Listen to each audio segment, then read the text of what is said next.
আমার public speaking দক্ষতা তৈরির পেছনে সবচেয়ে বেশি অবদান যার রয়েছে তিনি হচ্ছে আমার উস্তাদ, যার কথা না বললেই নয়।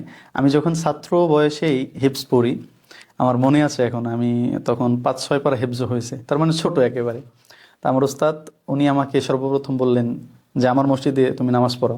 মাঝে মধ্যে আমাকে পাঠাইতেন, আমি নামাজ পড়াইতাম। হঠাৎ একদিন আমাকে বললো যে তুমি জুমার নামাজও পড়াও।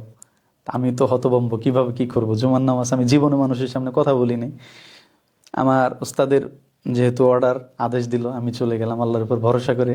প্রায় 1 ঘন্টার বয়ান আমি সাজাইলাম, যে আধা ঘন্টা আলোচনা করতে হয়, আমি 1 ঘন্টার আলোচনা সাজাই নিয়ে গেছি। 5 মিনিটের মধ্যে আমার সব কথা বলা শেষ।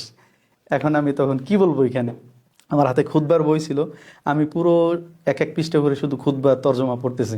আমি নিজেও হতভম্ব যে আমি কখনো কথা বলি নাই, আর 5 মিনিটের মধ্যে 1 ঘন্টার আলোচনা সব শেষ। আমি খুতবার বই দেখে দেখে পুরোটা তর্জমা পড়ে সময় পাস করছি, জুমার নামাজ শেষ করছি। এরপর হুজুর কাছে এসে বললাম, হুজুর না, আমার দ্বারা হবে না। হুজুর বলতেছে, না, তোকে দিয়েই হবে, তোর মধ্যে প্রতিভা আমি দেখতে পাচ্ছি। তো আমার ওস্তাদ তখন আমার বলল যে ফজরের আজান যখন দেওয়া হয়, এর আগে তো গ্রামে, আমাদের গ্রামে একটা প্রচলন আছে, গ্রামগঞ্জে ফজরের 5-7 মিনিট আগের থেকে মাইকি মানুষকে ডাকে, গজল বলে, ইসলামী সঙ্গীত বলে, এরপর হচ্ছে আজান দেয়। তো গ্রামে ওইভাবে হুজুর আমার বললো যে প্রত্যেক দিন তুই 10 মিনিট মাইকে আলোচনা করবি। আমি করতাম মসজিদের সমস্ত লাইট অফ করে দিয়ে এই মেম্বারের উপর বসে মাইকটা নিয়ে একা একা আলোচনা করতাম, এবং মনে করতাম যে সামনে অনেক শ্রোতা আছে। একা একা আলোচনা তখন থেকে করতাম, প্রত্যেক দিন ধারাবাহিক কন্টিনিউ করতাম। এরপরে আমার আর এক ওস্তাদ, উনি উনি আমাকে প্রত্যেক জায়গায় দোয়ার জন্য পাঠাইতেন। ওই সময় থেকে আমার দোয়া করারও যে অভিজ্ঞতা, আমাকে বিভিন্ন অনুষ্ঠানে একই দিনে যদি 2-3টা প্রোগ্রাম থাকতো, আমাকে এক জায়গায় পাঠাইতো। অনেক সময় ছাত্র জমানায় মানুষের বাড়ি দাওয়াত দেয়, তো আমার ওস্তাদ আমাকে পাঠাইতো, আমি পুরো দোয়া পরিচালনা করতাম, দোয়া করতাম।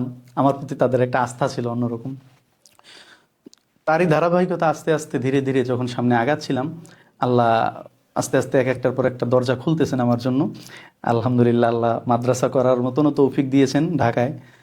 এবং আমি যখন বাচ্চাদের নিয়ে দোয়া করলাম, এই দোয়ার অডিও একটা টিভি চ্যানেলের তথ্য এই বিভাগের যে প্রধান হাসিবুল হোসেন অর্ণব, ওই ভাই শোনার পরে উনি আমার সাথে যোগাযোগ করলেন যে ভাই, আপনার তো ভয়েস অনেক ভালো মাশাআল্লাহ, তাহলে আপনি আমাদের টিভি চ্যানেলেও কাজ করতে পারেন।